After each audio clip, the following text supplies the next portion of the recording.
We can move on to the next one. So next topic is details tracing, topic number 9.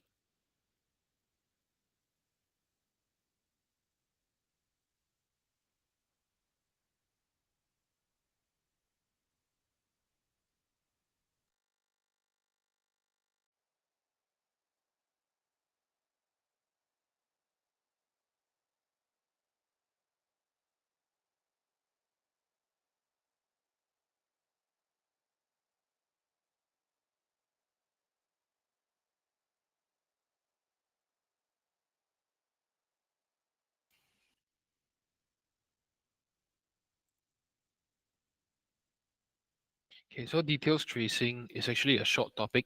There's only two things. The first one, actually, you guys have seen before, briefly when I showed the non-trade receipt. But for any document entry module that results in transactions created in the GL would have this function here. Okay, so let's take a look at invoice.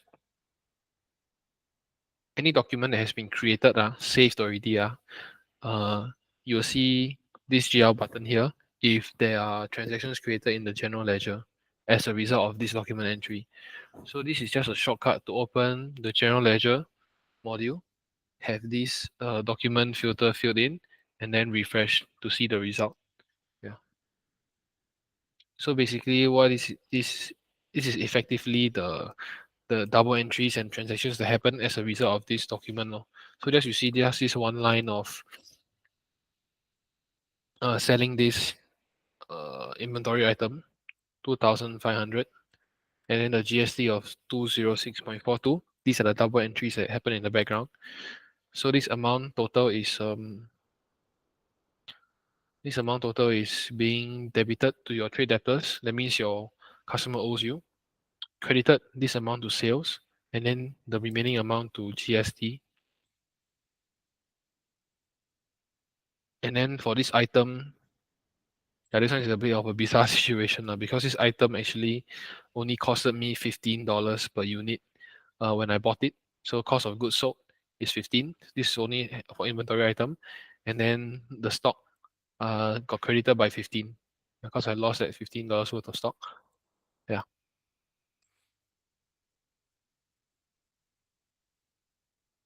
So a question that users may think, right, is this is a helpful function. They want to check what kind of double entries will be created before they create the document. But that's where there's a logical fallacy, because if you have not created the document, there will be no transactions for you to view. So yeah, although theoretically it will be helpful to have such a function, but before you actually create the document, there is no button for you to see. Yeah, because it is live one. You can only see transactions that has been created before. If you want to know what kind of transactions this would result in, you can use your training database to test out the entry and then create it over there where it doesn't really affect any live accounts, where it's in a very contained space. Yeah, then that's when you can test, actually create it and see the entries. Yeah.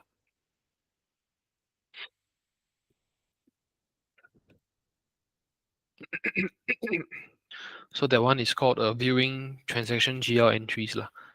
Yeah. And just to give you an idea, this one can be found in every module in sales and purchases except for quotation, delivery order, and purchase order. Because those three documents will never create transactions. Sometimes you won't see in, excuse me, sometimes you won't see in receive order. Sometimes you will, depending on the type of document lah. Because if it's a, sorry, depending on the type of item you're receiving. If you're receiving just a service item, there is actually no stock increase or decrease. So there is actually, and there's no sale or billing of any sort. So there's no transaction. But if you are you're receiving a physical item that is an inventory item, then there will be transaction to your stock account lah. Then you will see the GL button. Okay, next and last one is called view history log. This one we have briefly just mentioned it once when creating the roles. Because one of the roles, right, is to whether or not a user can view history log for every document inside the module. Yeah, but this is what it does. So history log is sort of like a audit trail. Like it will show you the different what has happened to this document, what kind of changes has been made to this particular document, what kind of edits ever since it was created. Yeah, that's basically it. But here's how it looks like. You highlight a particular document that you want to check the history for, and then you click the history log. This table over here used to be a list of invoices, but now it is just a list of versions of this one same invoice. So version 1 is every document will have a version 1 at least, which is the version that was created before. And then any amendments to that version 1 will create version 2 and so on and so forth. So you can see here this document, version 1, we created it like this. And then version 2, let me see what's the difference.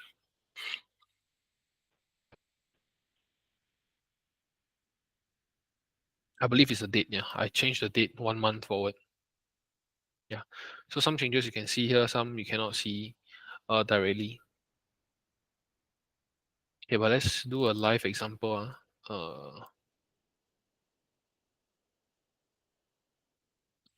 So remember when I mentioned the minimum, excuse me, the minimum you need to create a document is the business partner. So I just create this business partner and I edit. This is just for the sake of example, okay? To show you what kind, the many changes and then the history, how it looks like in the history log.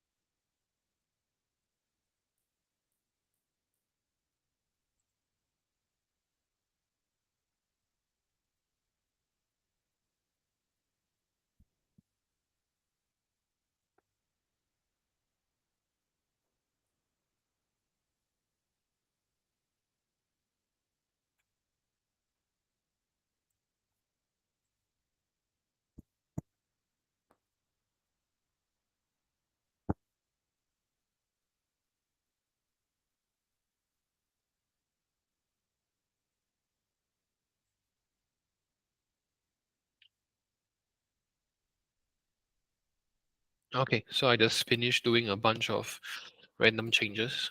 So you can see there's total of 7 versions because I created it to make version 1 and changed it 6 additional times to finally result at version 7. So version 1 is always the one that was created as, and the latest version is always the one that it is currently at right now at this stage. Okay, so you can see here some changes you can see on the some changes are if it's to the information over here, any of these like date, document, reference, document cannot change this number. Business partner can change, reference number can change, date can change. So sometimes you can see the difference here. Like for example, version 1 to 5, there's no reference number, and only version 6, then the reference number was included. And some of them you can see on the preview here. For example, version 1 doesn't have any items, and version 2 also don't have. 3 is when the first item was added.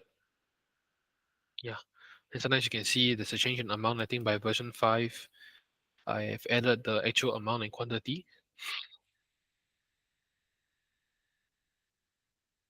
And then some of the things you cannot see on the surface until you actually click view and go and see into the document itself. So examples would be if you don't have it displayed, then the job code, something like the anything inside the properties over here, reference 1 to 5, comment, all these. Yeah.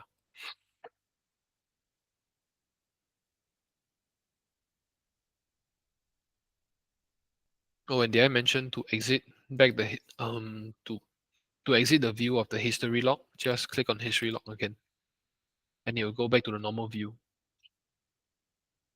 Okay, and that's all for this details tracing.